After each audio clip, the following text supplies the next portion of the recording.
जब दिल्ली में जल स्तर खतरे के निशान के ऊपर था, फिर भी भारतीय जनता पार्टी की हरियाणा सरकार सारा पानी दिल्ली में छोड़ती रही। यूपी में एक बूंद पानी नहीं छोड़ा, हरियाणा में एक बूंद पानी नहीं छोड़ा।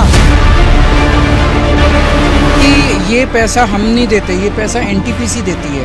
एनटीपीसी दिया करती थी, तो एनटीपीसी भी सेंट्रल गवर्नमेंट की है, तो ये प्रश्न एनटीपीसी से पूछना चाहिए, उन्होंने दिया नहीं दिया। हमारे प्रदेश में भी तो कई आर्थिक मंदी आया, हिमाचल से आया, पंजाब से आया, लेकिन हम तो दोषारोपण नहीं करते। तो हथनीकुंड बैराज जो बैराज है, रिजर्वायर नहीं है जिसमें किसी भी तरह के पानी को होल्ड करने की क्षमता नहीं है। इसका रनिंग एंड मेंटेनेंस कौन दे रहा था? दिल्ली गवर्नमेंट। पिछले 5 साल से इन्होंने पैसा नहीं दिया। हमने इन्हें कई बार लिखा है कि आप अपनी रिस्पॉन्सिबिलिटी से नहीं जा सकते, आप सरकार को पैसे दीजिए, हम मेंटेनेंस करेंगे।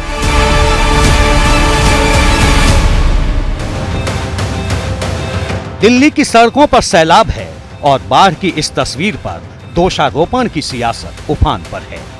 10 साल से यमुना की डिसिल्टिंग नहीं करी गई, 10 साल हो गए, कैपेसिटी रिड्यूस होगी। उसके कारण हमारे पास वहाँ 32 गेट हैं, जिसमें सिर्फ 5 ऑपरेशनल ये कहते हैं नहीं है। ठीक है, अब आप देखिए कि जो 5 गेट हैं जो ऑपरेशनल नहीं है, उसके सामने जंगल है। आप साइट पे जाके देखिए, 10 फुट की सिल्ट है, वहाँ से डिस्चार्ज पास ही नहीं होता। जहाँ तक डिसिल्टिंग का सवाल है, सब लोग जानते हैं 6 महीने से क्या कह रहे थे एलजी साहब कि वे यमुना की सफाई करा रहे हैं, वे नजफगढ़ नाले की सफाई करा रहे हैं, वे शाहदरा की सफाई करा रहे हैं। तो मतलब अगर सफाई दिल्ली सरकार करा रही थी, मगर सफाई दिखानी थी तो एलजी साहब कह रहे थे मैं करा रहा हूँ। आज सफाई में कमी निकल गई तो एलजी साहब और बीजेपी कहने लगी नहीं, ये अरविंद केजरीवाल का काम है। भाई आप तय तो कर लीजिए काम किसका।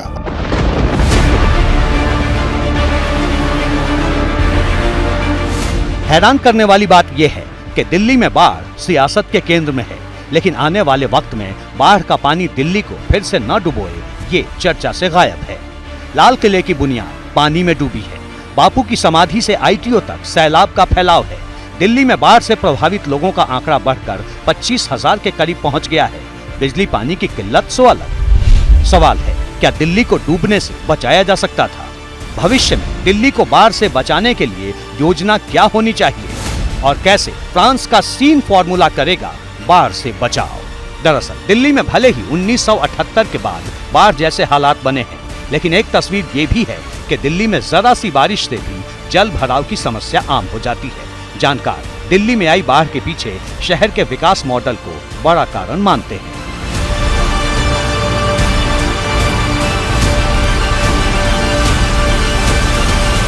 जो फ्लड प्लेन बनता है नदी के दोनों तरफ से, वो फ्लड प्लेन को हमको खुला रखना चाहिए।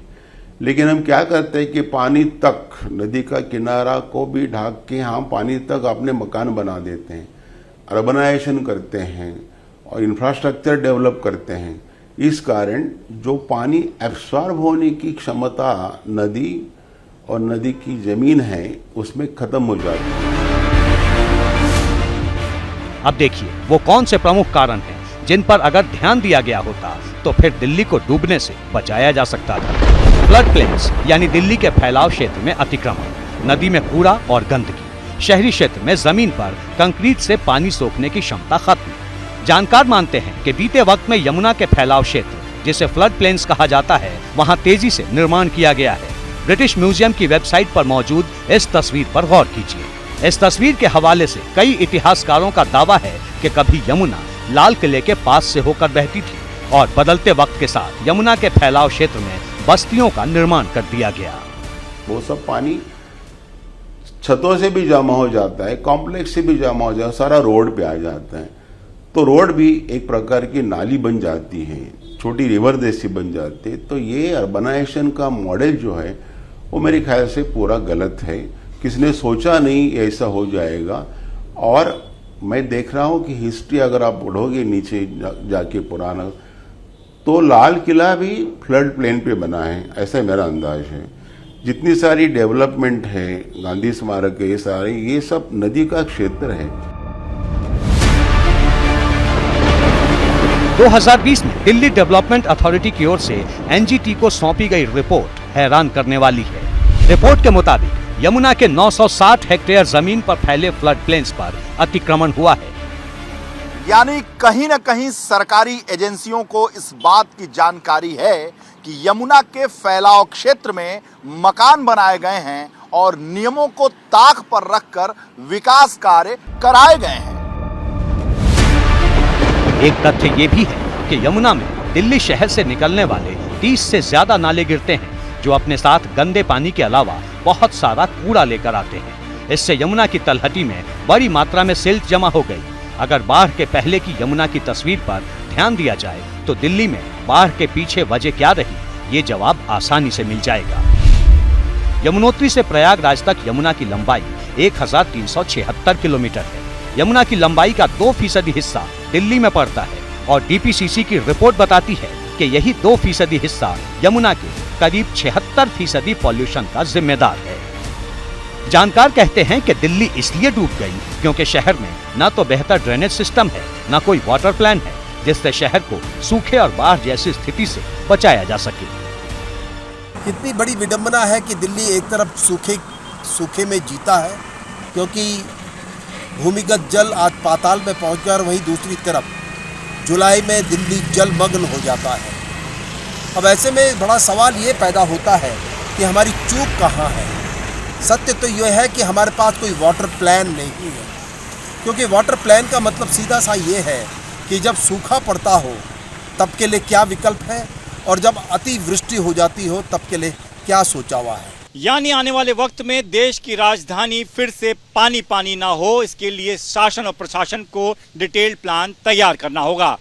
फ्लड प्लेन्स और वेटलैंड जैसे इलाकों में हो रहे अतिक्रमण पर रोक लगानी होगी। माना जा रहा है कि दिल्ली में आई बाढ़ बर्बादी का अलार्म है। ऐसे में आने वाले वक्त में बड़े खतरे से निपटने के लिए ठोस कदम उठाने पड़ेंगे। फ्लड प्लेन्स यानी नदी के फैलाव क्षेत्र को खुला छोड़ना होगा। पानी को नियंत्रित करने के लिए चैनलाइजेशन और पाइपिंग योजना पर काम करना होगा, जिससे बाढ़ की स्थिति में पानी को उन इलाकों में मोड़ा जा सके जहां पानी कम है। घरों और कॉम्प्लेक्स की छतों से आने वाले पानी को स्टोर करने की व्यवस्था करनी होगी, क्योंकि शहरों की ज्यादातर जमीन कंक्रीट से ढकी है। ऐसे में छतों से निकलने वाला पानी जमीन सोख नहीं पाती और वो पानी भी नालों से होकर नदी की ओर चला जाता है। वैसे भी एक छोटी मोटी बारिश में ही जब दिल्ली थम जाती हो तो फिर जुलाई का महीना और यमुना का बढ़ता जल स्तर दिल्ली को कहाँ ले गया, उसका ये बड़ा उदाहरण है। हमारी चूक में से सबसे बड़ी चूक ये है कि हम अभी तक शायद दिल्ली से जुड़े संसाधनों के विज्ञान को नहीं समझ पाए हैं। फ्लड न आने के लिए पूरी एनक्रोचमेंट्स हटानी चाहिए, और ऐसा ही बहते रहा तो इससे भी गंभीर समस्या हो सकती है। जैसे कि खान मार्केट से लेके मैंने देखा वो एरिया सिविल लाइंस पूरा डूब गया था। 5-6 मैंने काफ़ी लोगों को दिल्ली से फ़ोन करके पूछा, 4-5 फुट अगर पानी होता है तो यानी कि इसके अंदाज आ जाता है कि ये समस्या और गंभीर हो जाएगी। मतलब आने वाले वक्त में दोबारा दिल्ली में बाढ़ के हालात न बने, इस दिशा में अभी से कदम उठाने होंगे। शहर के ड्रेनेज सिस्टम को दुरुस्त करने के साथ ही यमुना के आसपास फैले अतिक्रमण पर भी ठोस कार्रवाई जरूरी है।